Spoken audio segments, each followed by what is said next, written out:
Selamat pagi, pada hari ini tanggal 27 Agustus kita dari tim advokasi Setia Pertiwi selaku kuasa hukum daripada korban Setia bersama keluarga juga hari ini membuat dan mengajukan surat permohonan penangguhan penahanan terhadap korban bernama Setia Pertiwi yang merupakan ex karyawan dari PT High atau 5 Sekawan yang dilaporkan oleh Henry Kurniadi atau sering disebut di kalangan publik Don LBF atas tuduhan dugaan pencemaran nama baik pasal 27 junto pasal 36 Undang-Undang ITE dan junto 311 KUHP.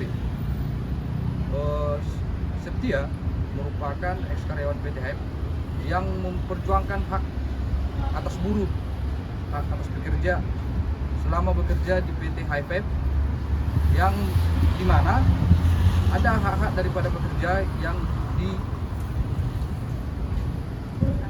dilanggar oleh perusahaan.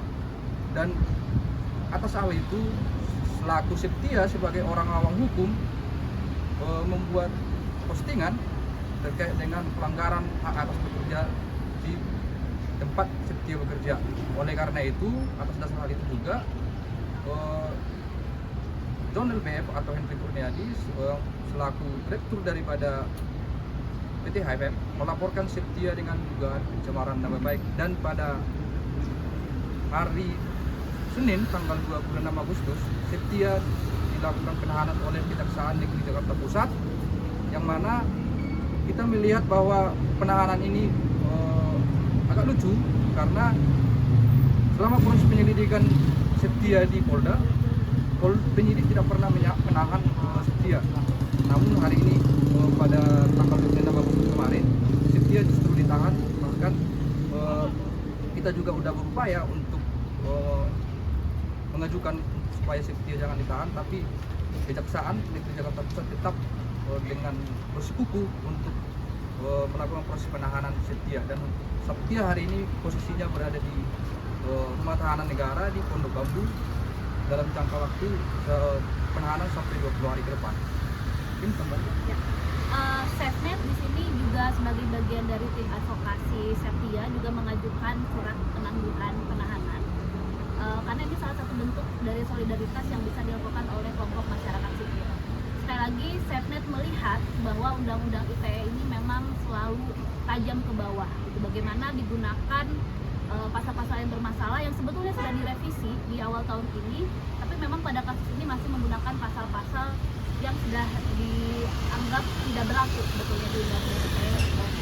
Nah, ini juga sekali lagi kami terus mendorong juga bahwa upaya kriminalisasi terhadap masyarakat sipil tidak boleh dilanjutkan seperti yang terjadi pada Setia saat ini. Dan kita juga bisa lihat bahwa adanya ketimpangan relasi yang sangat besar antara pelapor dan terlapor, dan ini yang sesuatu yang harus kita kritisi lebih lanjut gitu. Tidak hanya dalam konteks regulasinya yang memang memungkinkan hal tersebut, tapi juga bagaimana implementasinya di konteks kepolisian dan juga di kejaksaan gitu. Bagaimana harusnya para aparat penegak hukum ini bisa lebih bijak dalam menggunakan pasal-pasal tersebut, dan juga update ya terkait perkembangan dari regulasi dan undang-undang yang seperti itu. Mungkin dari Ibu ada harapan? Ya, semoga Setia bisa dibebaskan semua orang tua, karena dia bisa punya masa depan yang lebih baik lagi untuk seterusnya. Semoga dirasakan lebih mudahkan aja. Semoga Setia bisa dikeluarkan, dibebaskan. Menambahi juga bahwa Setia ini adalah buruh perempuan yang masih muda yang dikriminalisasi dengan aturan karet atas pencemaran nama baik. Kita melihat ini suatu hal yang sangat krusial, karena di mana anak-anak muda yang harusnya berani bersuara justru dikriminalisasi dengan aturan-aturan yang tidak layak hanya untuk kepentingan perusahaan, padahal pelaku perusahaan itu sudah diduga melanggar. Bahkan anjuran dari Senaketum Jakarta Selatan dalam pertimbangannya menyatakan ada beberapa hal pelanggaran yang dilakukan oleh perusahaan.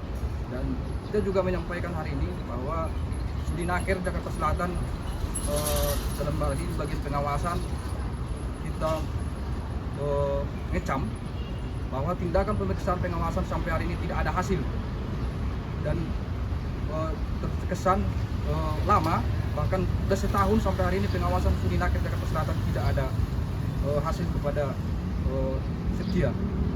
Kita minta juga kepada ahli ini, kita minta juga kepada Ombudsman supaya memeriksa pengawas yang tidak kompeten dalam hal melakukan tugasnya sebagai abdi negara untuk memperjuangkan atau memberikan keadilan bagi masyarakat kecil, khususnya Setia. Dan kalau hal ini seperti ini terjadi lagi di Sudinak Jakarta Selatan, bisa-bisa buruh-buruh kedepannya juga akan sama mengalami nasib yang sama, karena tidak ada kejelasan atas nasib sebagai buruh. Dan juga kita mendesak bahwa hari ini supaya Kejaksaan Negeri Jakarta Pusat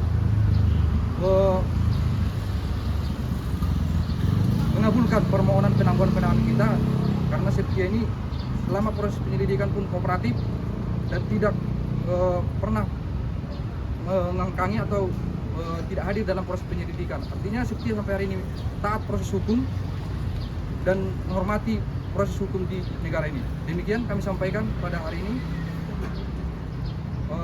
Mungkin kita berharap mungkin bebaskan Setia, semua bisa kena. Terima kasih.